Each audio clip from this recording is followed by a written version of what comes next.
I am Margaret Rogers, our Director of Lifespan Religious Education at Northlake, and I have a story for us today. It's called Making Community Soup.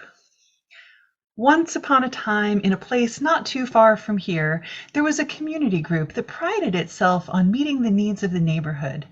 Once a week, they made a meal to share among themselves and with those in the nearby community.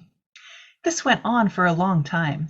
Many people engaged in making the meal. There was a set menu: salad, beef and barley soup, a honey mustard chicken dish, and bread. It was really tasty too. The community organizers had it down. There was a list of ingredients to purchase for each item and a recipe that had exact measurements of every ingredient. No matter who came to the kitchen to work on putting together the meal, it turned out just the same.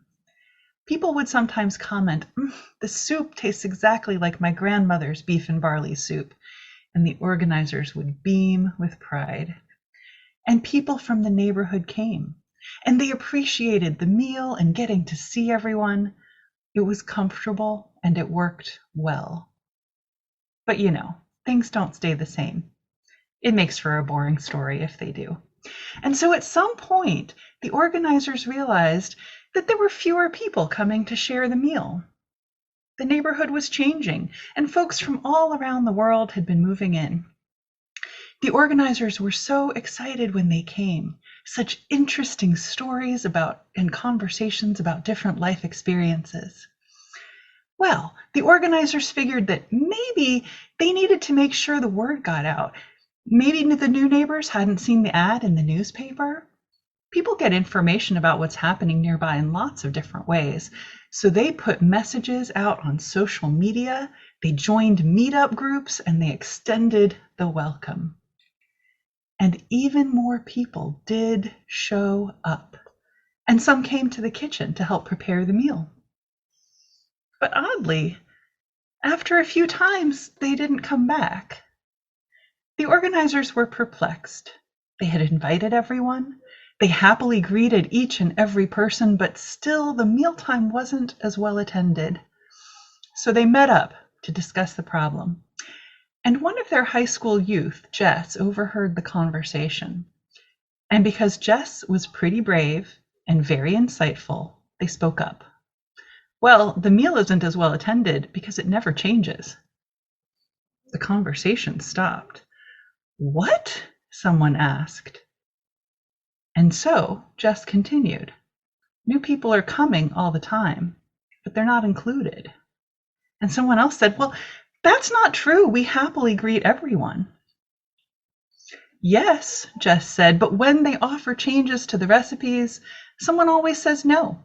Just last week, someone asked if it would be possible to leave out the beef in the beef and barley soup. They had brought a vegetarian stock, and they were told that it was important to stick to the recipe, so they helped with the salad instead."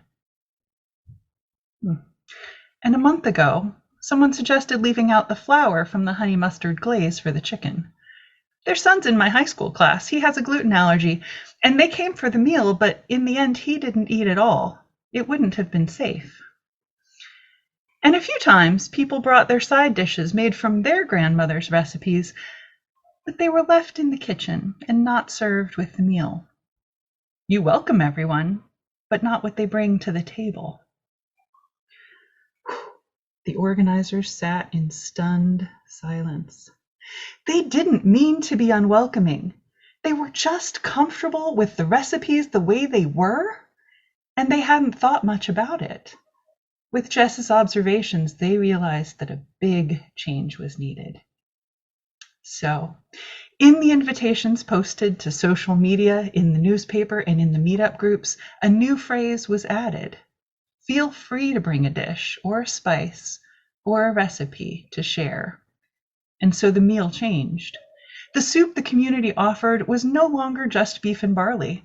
Most times there was more than one: Moroccan tomato, lentil, and chickpea soup, spicy black bean soup, and many others. The offerings varied depending on who was in the kitchen that week. The rest of the menu varied too: new main dishes and even a gluten-free bread option, because the community shared in everything that people brought to the table. Thank you. Doors opening, doors closing, doors I'm opening, doors I'm closing. I am safe, it's only change. I am safe, it's only change. I am safe, it's only change. I am safe, it's only change. One more time. Doors opening, doors closing, doors I'm opening, doors I'm closing. I am safe, it's only change. I am safe, it's only change.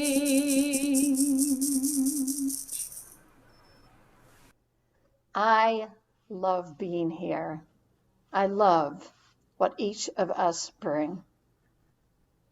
It's just 2 years ago that I first met you all. When I came to meet with members of Northlake, there were several common dreams that I heard. We talked together about what the future of our congregation might be. One dream was that we would grow in membership, getting to a size of about 200 members. Another dream is that we would have more diversity in our membership. Specifically, the long-range goal written in 2013 asks for a diversity of generations, ethnicity, race, socioeconomic, and orientation. This is an aspiration shared by most UU churches and a common theme at our regional and national gatherings. I have to admit that I often wonder about this. Why is diversity so important to us? I know that if someone said they didn't want diversity, I would be really alarmed, but I'm also curious about that desire for diversity. Is our desire for diversity actually the goal that we wish to attain? Or is it that we really want to be a place that those who enter our doors find their souls nourished, feel their spirits are safe, and their longings find satisfaction? When we say we want to be more diverse, are we longing for the results of the hard work of shifting our culture to be inclusive? This is an uncomfortable topic to talk about because it starts to critique who we are. It may highlight things that we may not do so well or focus on the unintentional acts of harm we may commit. Looking at how we be inclusive means having to look at things that we may do that feel exclusive. The trouble is that each of us does this, whether we intend to or not. Human beings are inherently tribal, and this needs to always be challenged consciously and intentionally. It is part of human nature to look for those like us, to gather with people who seem similar, because that is what makes us have a sense of feeling at ease and of belonging.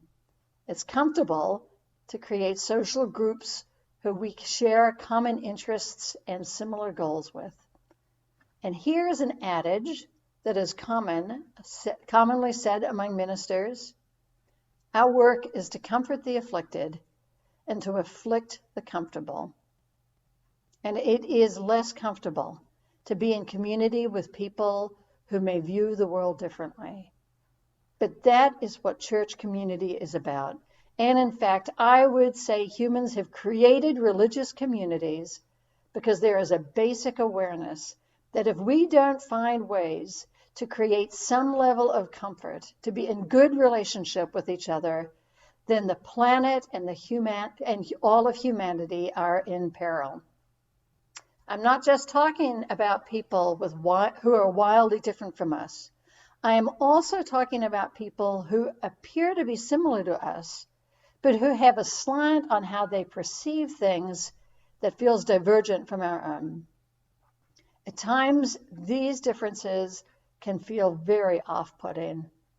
I'm thinking of a friend of mine who proposes ideas that I believe support racism, or another friend who understands gender differently than I do, or yet another who invests money in ways that disturb me. But I also believe that these differences, these very differences, offer us these juicy challenges to explore the very core of how we relate to each other and the world around us.